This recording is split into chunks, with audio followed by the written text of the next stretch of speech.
What does grit and determination look like? To me, it looks a lot like Christina Rickardsson. Born in a cave, living on the streets and in shanty towns, she experienced many things that would break many of us, but not Christina. After arriving in Vindel in the north of Sweden and enduring the culture shock of moving to a European country, she made the decision to stay positive and create her own destiny and is now thriving. Christina is an award-winning speaker, and her first book, Never Stop Walking, was a huge success both in Sweden and abroad. We are honored to have Christina with us here today in the studio to share her story. Hi, everyone. First, I want to start by thanking all of you. I believe that one of the greatest gifts we can give another person is our time, so thank you for sharing your time with me today. I also believe that we are good at showing up, but we rarely show up to listen. We show up believing what we already know. Today, I am not going to stand here and tell you what is right and wrong. I believe that most of us understand that things like right and wrong, well, they wear different dresses. What I am going to do is to share part of my story, my experience and thoughts with you. I believe that in a world that changed so much and that challenged us so much, it's important for us to keep our humanity. It's also important for us to break stereotypes and to try to have an understanding for one another. For example, I was going to take me actually as an example, but I'm going to start by asking you guys a question. What do you see when you look at another person? Normally, what we do is that we put people and things in a box and we label it. And labels are everything other than understanding or listening. For example, what do you see when you look at me? A woman, a black woman, a Swedish person. Who do I love? What religion do I have? Who am I? What box did you put me in? Did you put me in a positive or a negative box? And do you even know why you put me in that box? Who am I? Well, I was wonderfully introduced as Christina Rickardsson, best-selling author, award-winning speaker, but I better and sometimes worse, I'm bicultural. I have two identities, two countries, two nationalities, two families and two cultures. So basically, double trouble.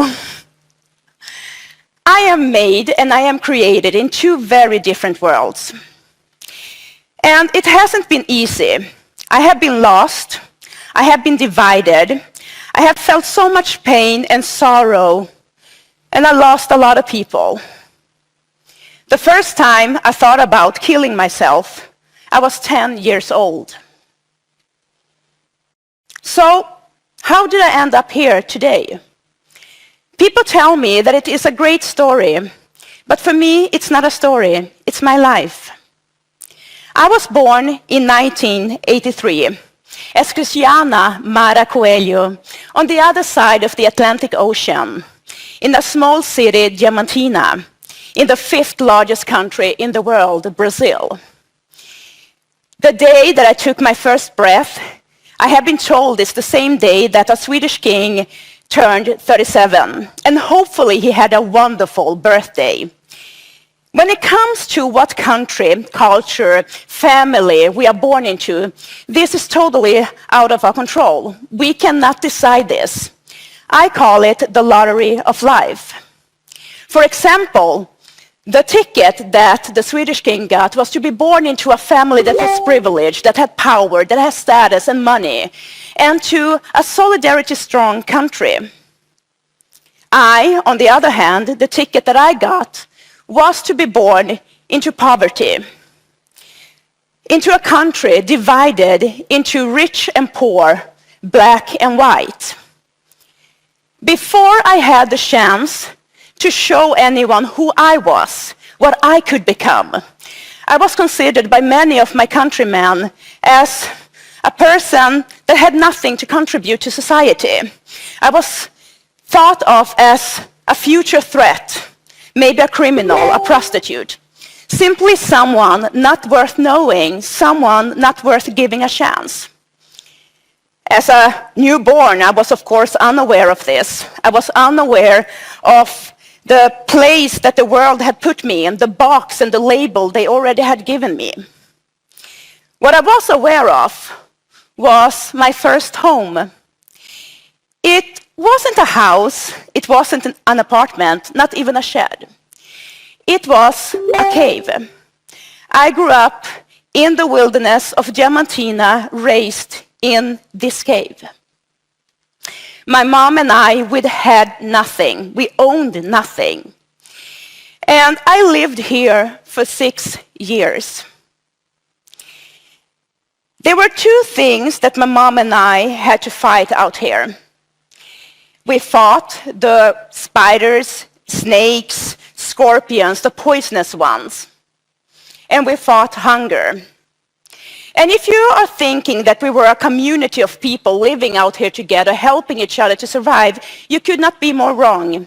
It was just my mom and I fighting for surviving together. That hunger feeling that we fought, that is not a nice feeling. Have you ever been really, really hungry? Have you ever felt that burning pain that starts in the pit of your stomach and spreads to your whole body until it doesn't hurt anymore? My mom would sometimes ask me, Christina, does it still hurt? And I answered her yes or no. As a child, I didn't understand why my mom would ask me this. But as an adult, I came to realize that she was checking where on the hunger scale her daughter was. Because when you do not have that burning sensation of pain anymore, then you know that you are starting to move over towards starvation. And when that happened, my mom and I, we would walk down to a red dirt road and we would walk 20 to 30 kilometers into the city. We would sit at the bus station. And I remember this walk well.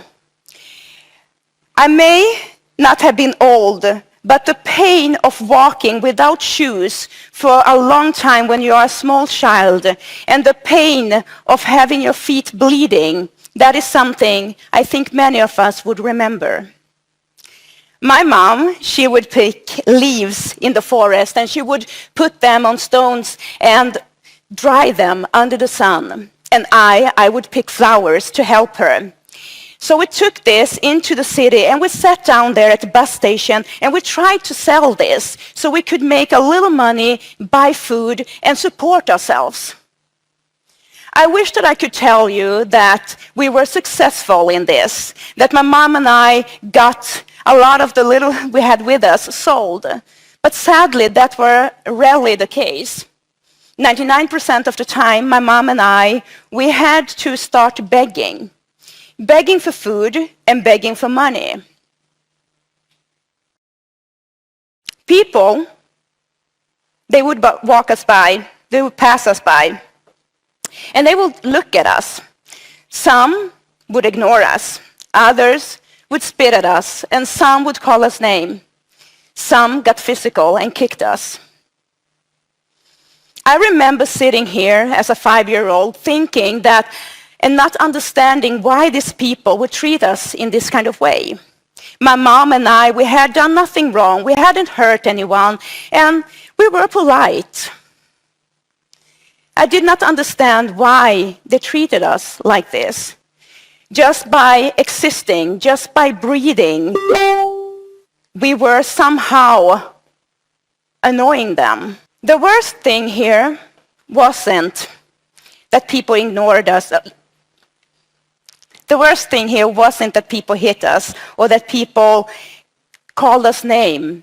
The worst thing was to be ignored.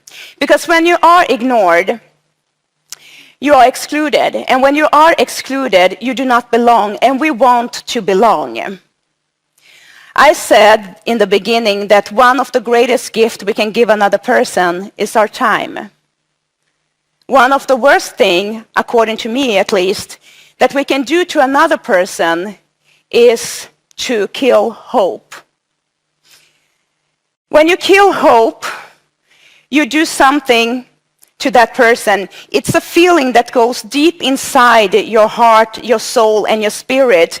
And you stop feeling love. You stop feeling that you can create. You stop feeling that you can grow.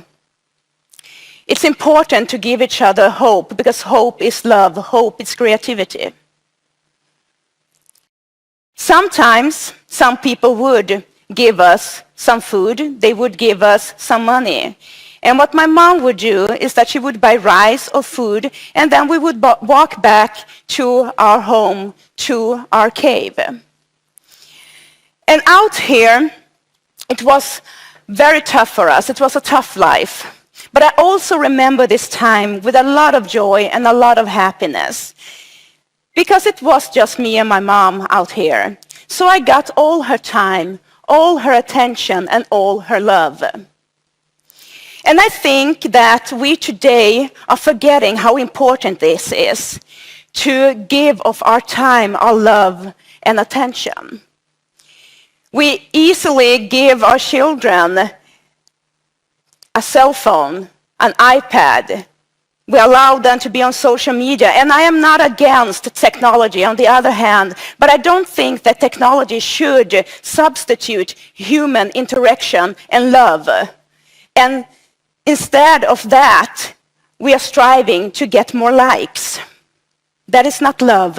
That is not time. That is not to feel seen.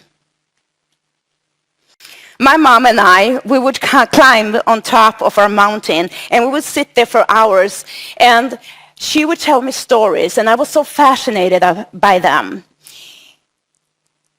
And I remember one time asking my mom, "Mom, can we sit on clouds?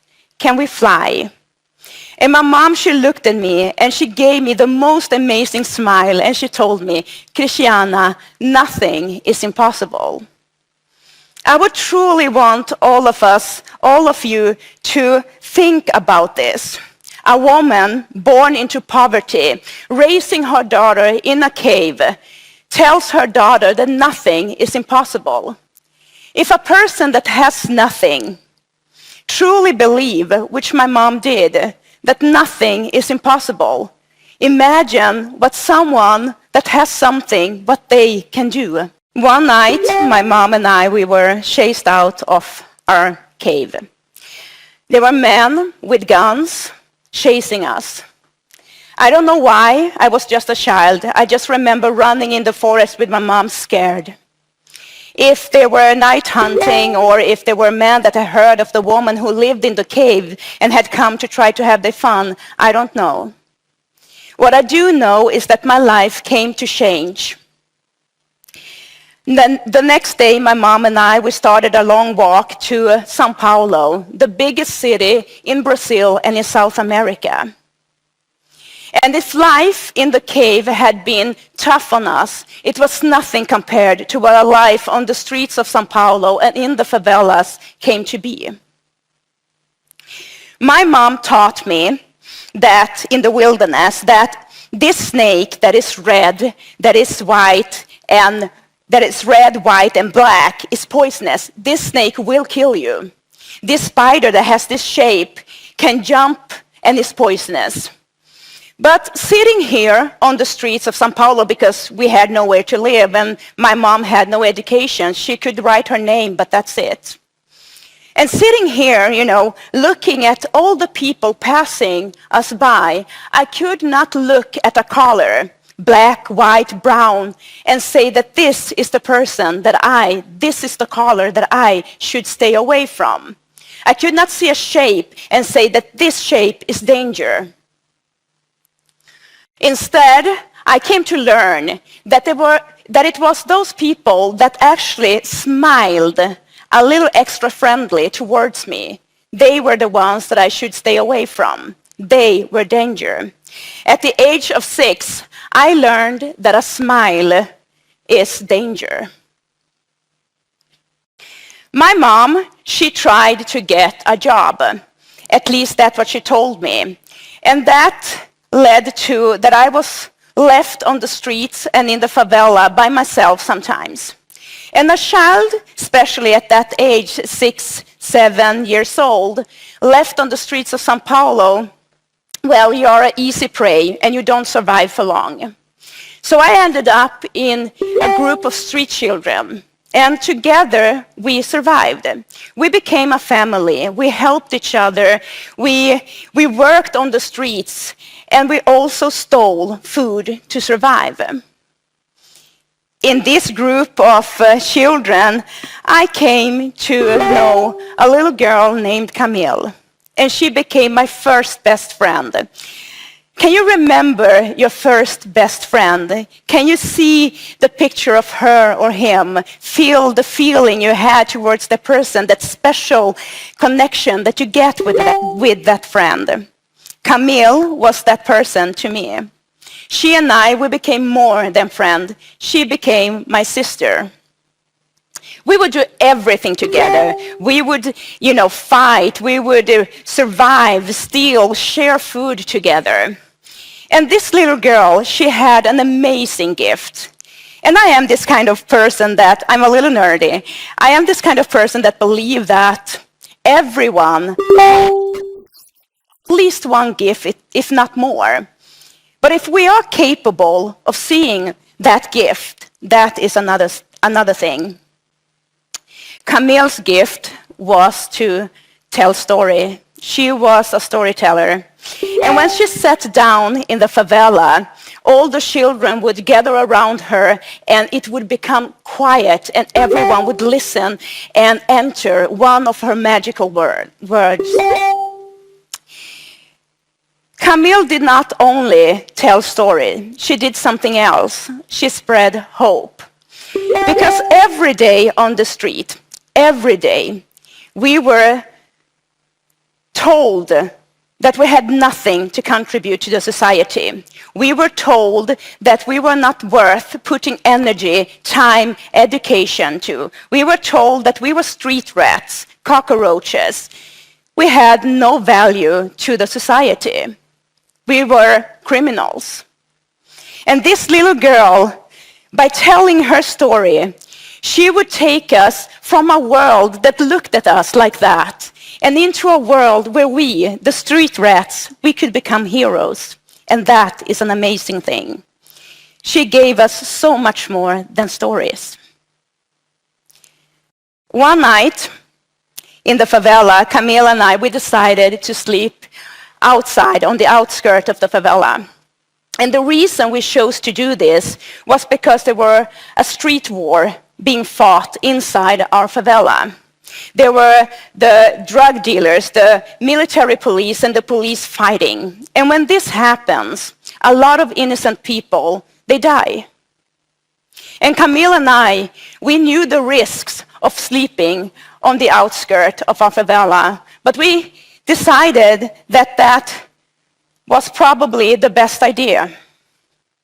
I remember waking up that night.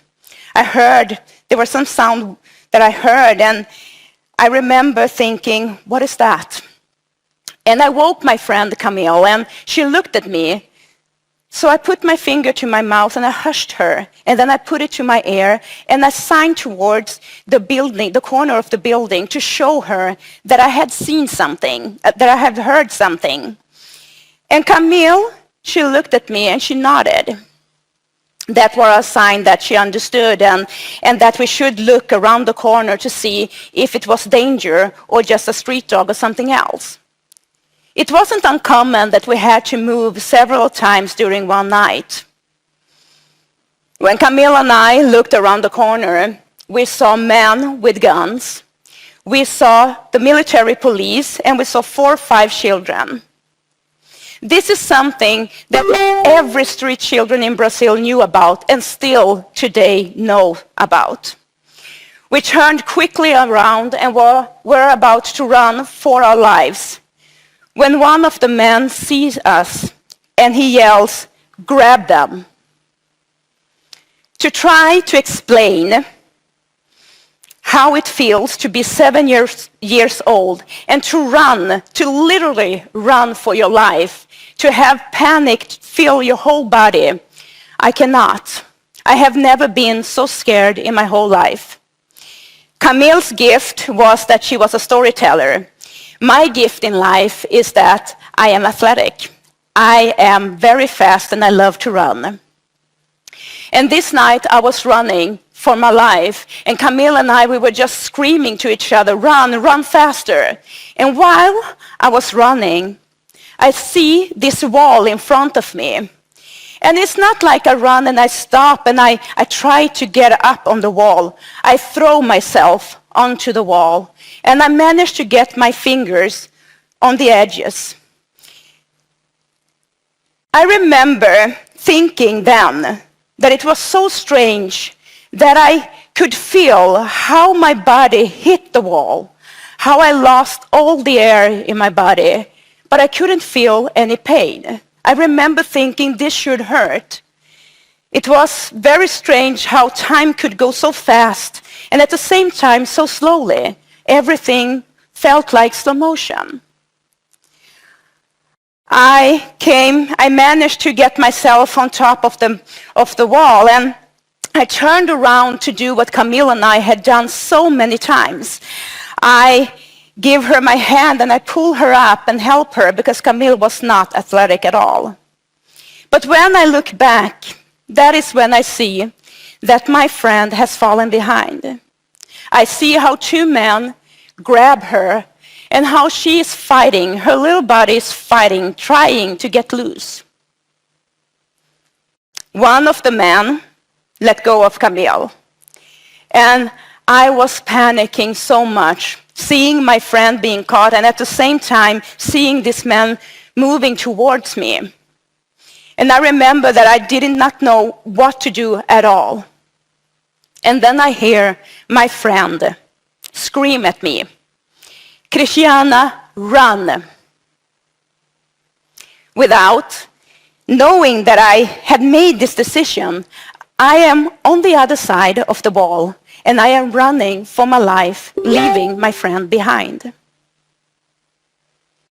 And after I had run for a while, I looked back to see if the man was still following me, and he wasn't. And that is when I stop, and I start to think and start to understand what just had happened to us. All the stories we children had told each other was now happening to us, me and my friend. At 7 years old, I made a decision that I today can be proud of. I decided to try to find a way back, a different way, back to that place. I managed to do that. And that night, I am standing behind another building, looking at the same situation from another angle. And now I see my friend Camille standing there with the other children.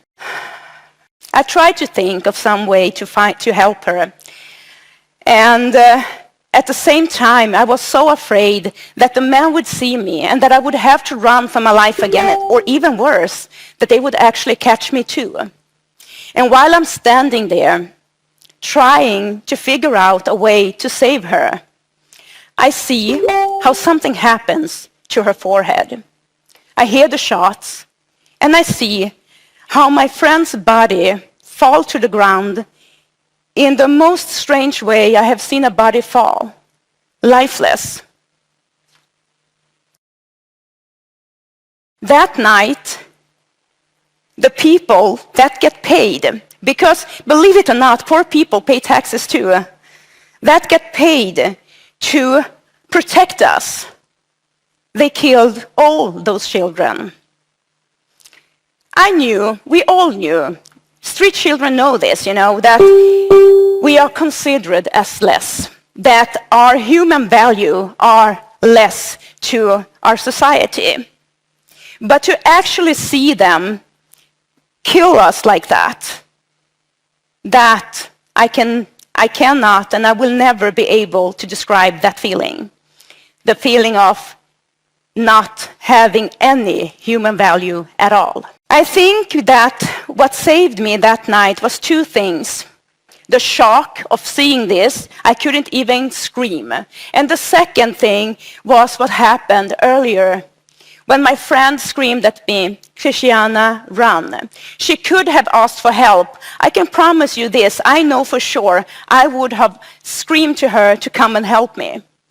But instead, she told me to run. She saved me, and I could not save her.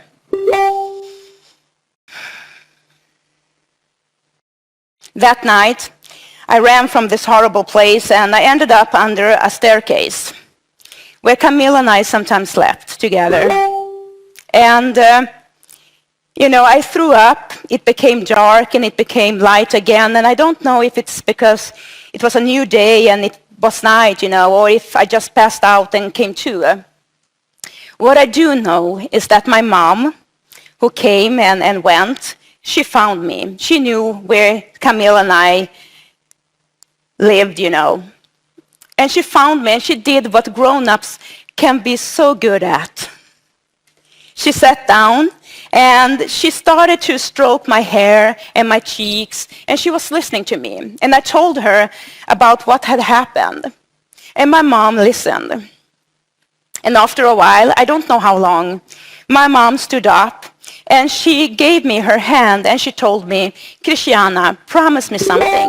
Whatever happens in life, never stop walking." I wish that I could tell you guys that at the age of 7, I was that smart that I understood what my mom wanted to tell me. I wasn't.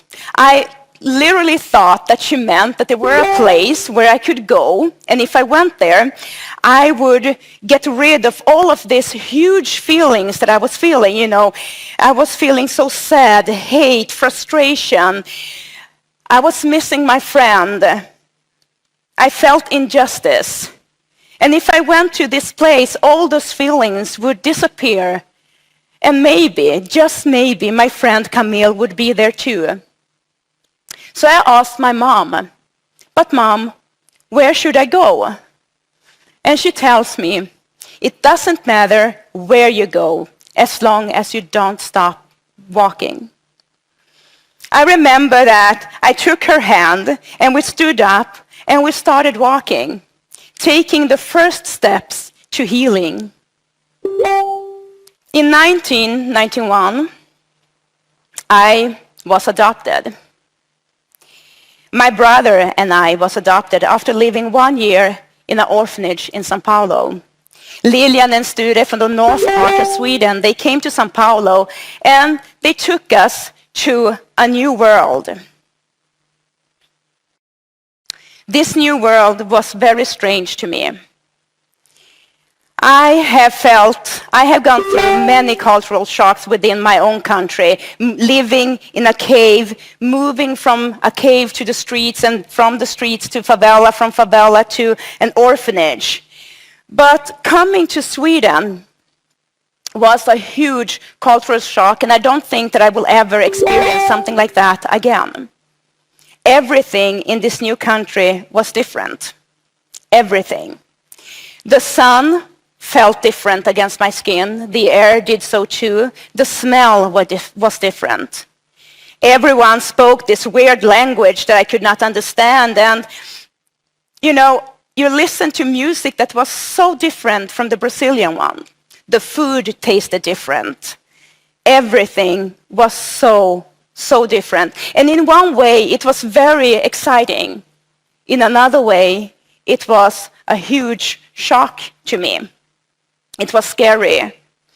But the biggest thing, the biggest difference, wasn't how the sun, felt against my skin, or the food, or the language, or the difference in religion, and so on. It was me.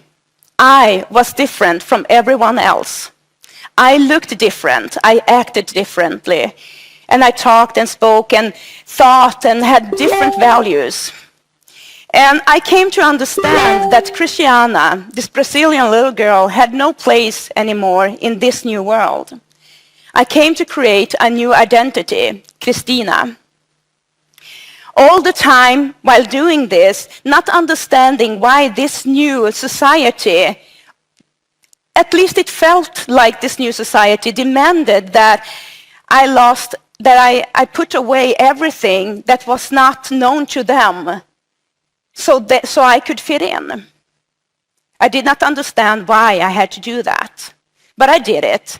I paid a high price, but I did it.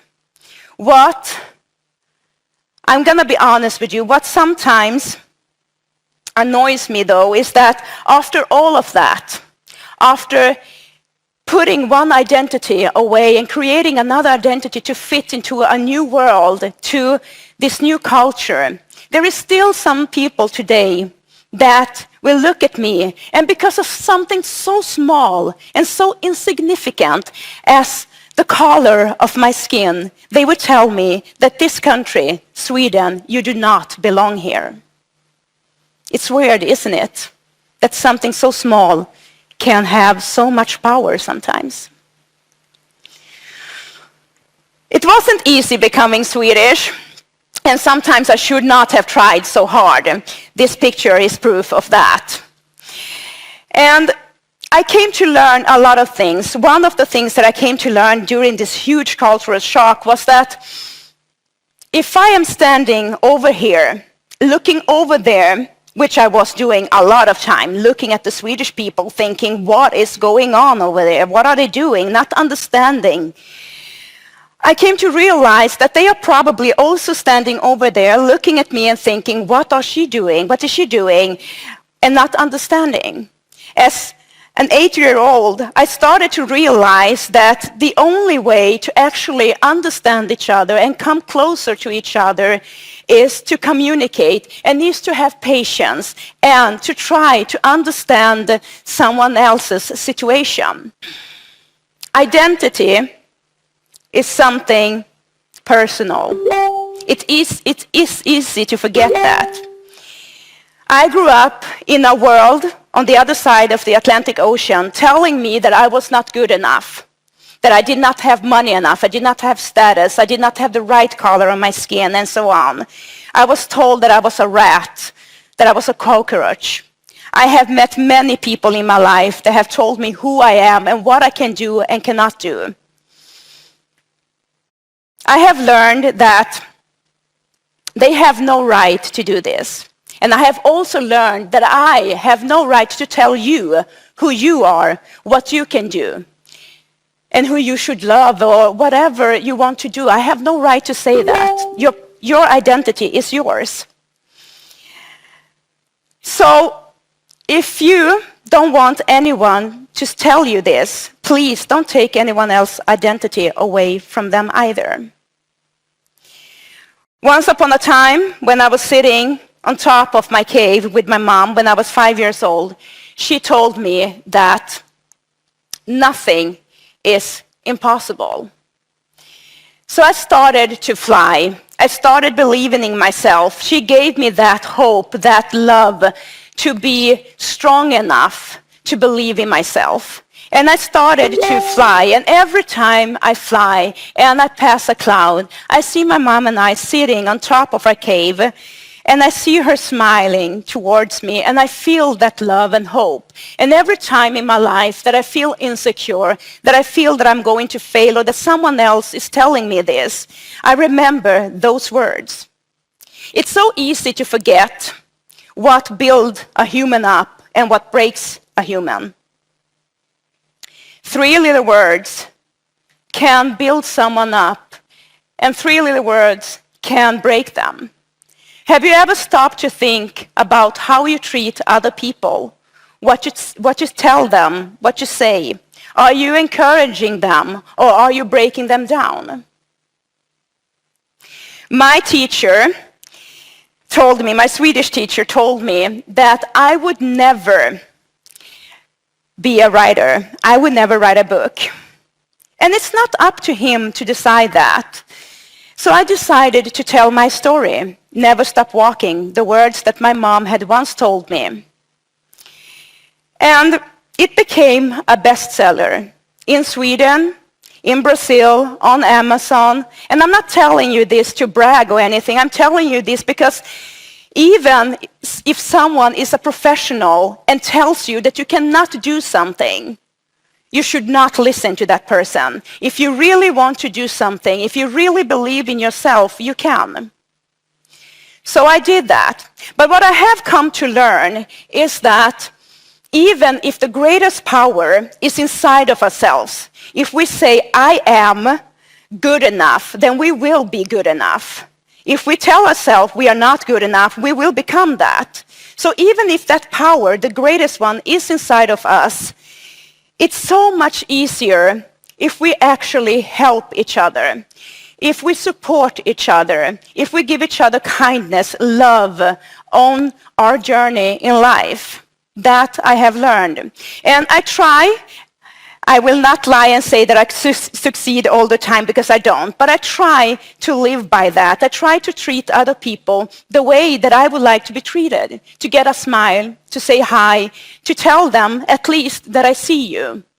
It doesn't cost me anything to do that. Actually, it gives me something. It gives me joy in life. I am a much better person when I do that than when I don't. I would like to leave you with two things. My mom once told me that nothing is impossible. I believe her. And she also told me to never stop walking. This is what I believe. I believe that every person on this planet are bound together not by culture, not by religion, not by nationality. I believe that we are bound together by our feelings. We can understand each other through our feelings. We are all the same there. And I believe that every one of us will feel joy, happiness, and love at least one time in life. I also believe that, sadly, we will feel pain, we will feel sorrow and, loss. And when we do that, when we feel this, it's very important that we don't stop walking, that we keep climbing this hill that we have to get over, or this mountain, this Everest, our Everest. And the important thing is not what we find on the other side of the mountain, it is to get there. I have climbed many Mount Everest in my life, and I have found something else on the other side. So I want to end this by answering the question I asked in the beginning of this lecture. Who am I? Well, I'm like you. I'm a human being. I'm different. So are you. I am no more and I am no less. Thank you so much for sharing your time with me today, and take care of yourself and each other. Thank you.